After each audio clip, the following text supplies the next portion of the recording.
12 months ago, I sat down in the middle of a lockdown here in Salerno, Italy, and began my YouTube channel.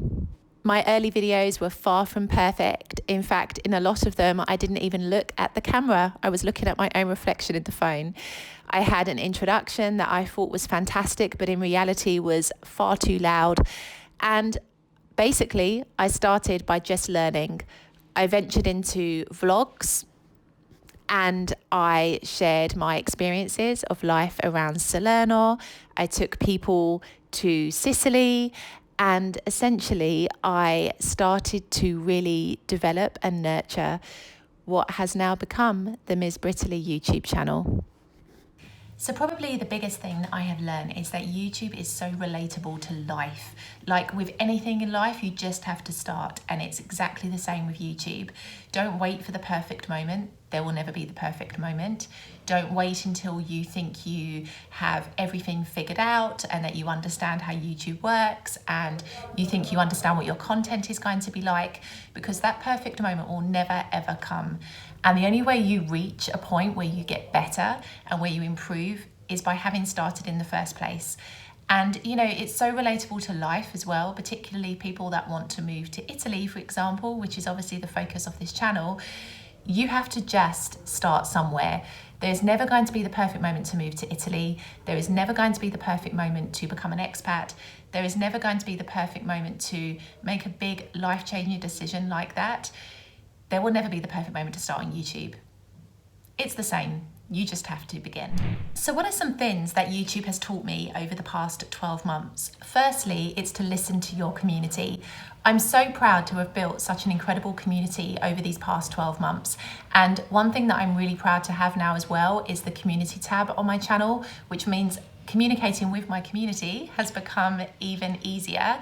But it is just really important to listen to the things that your audience would like to see more of and the things that they relate to and respond well to, because this is ultimately how you grow and how you get better at what you do. The second thing that I have learned is that not everybody will agree with your content, and this is absolutely fine. Just as in life, no two people always agree about the same things.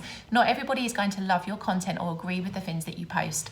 Now, I think my channel is pretty vanilla in the sense that I never really post anything that's too controversial. In fact, probably the most controversial thing that I posted most recently was talking about the Green Pass and vaccination situation here in Italy. But generally, my videos are very vanilla.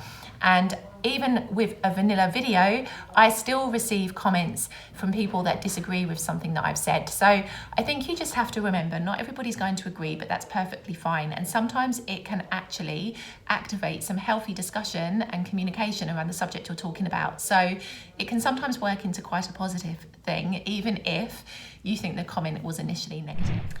And the third lesson I've learned is that nothing is personal. And this is why it all ties in with how I say YouTube is so relatable to life. If somebody leaves a comment of hate on your YouTube channel, which I have experienced myself in this first 12 months, it is not a reflection of you, it is a reflection of what that person is going through and their own beliefs and thought patterns.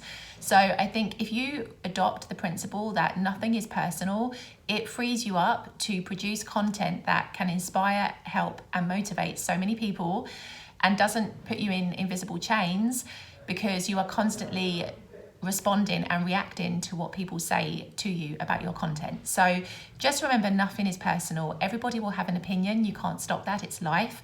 But just remember, it doesn't come as a personal attack to you as the creator. It comes from that own person's individual belief. Another lesson that YouTube has taught me is that it's actually all about slow and steady growth. I think as a society, we all want instant results. We want hundreds of thousands of followers and likes, and we want to have a super successful channel straight away, like as soon as we begin.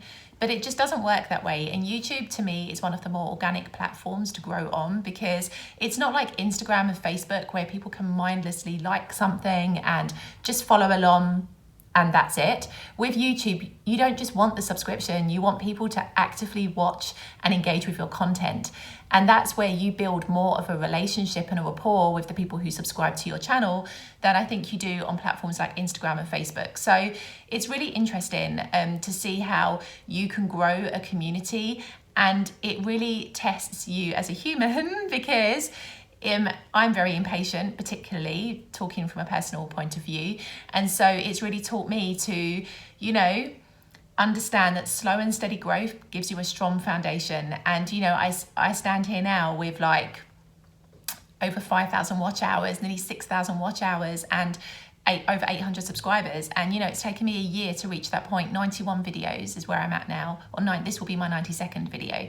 And, you know, it's a gradual process. You will get some channels that immediately blow up and receive hundreds of thousands of subscribers and views. Every channel is different. I think it depends very much on your content, on your niche, what you talk about. But don't compare yourself to larger channels and think that you aren't doing a good enough job. Your community will grow in the way that is right for your niche and for the content that you produce. And honestly, like, the more videos you can produce and the more that you spend time learning about YouTube, the better you become. And I think that's something to remember. Every aspect of YouTube, not just your growth, but also the learning that you do. It's a slow and gradual process. It's not a race. You know, it is something that you need to take your time to do. And the long-term benefits of having built such a solid foundation mean that you end up with an active community of people who don't just subscribe because you just want the vanity figures of the numbers, but actually engage with your content, which is exactly the purpose behind YouTube itself as a platform. So just something to consider. Don't compare, and be proud to have solid but steady growth, because that gives you ultimately a much stronger foundation to work from. So where am I going then? 1 year in, what is my focus? Well, I want to continue to produce more vlog style content.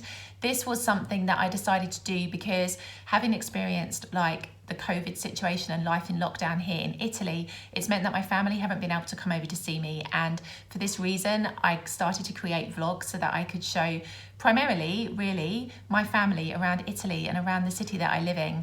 And, you know, it turned out that actually my community enjoyed them and wanted to see more of everyday life. So that's definitely something that I'm going to be exploring more of this year on my channel. And also, I'm going to be sharing more personal experiences of how my life really is here in Italy, and just share some more advice and just continue to produce content that my community is interested in and wants to respond to. I think that is the direction that I'm going in this year. I understand that a lot of my community want to know more about life in Italy and real life in Italy, which has been a big passion of mine from starting this channel. I wanted to show you what real Italy was like and not just how it's represented through a tourist brochure. But yes, so this is my focus for 2022. I want to take this time to thank you for having watched this video, for having supported my content for the past 12 months. And happy birthday to me. Happy birthday, Miss Brittany. And I will see you in the next video.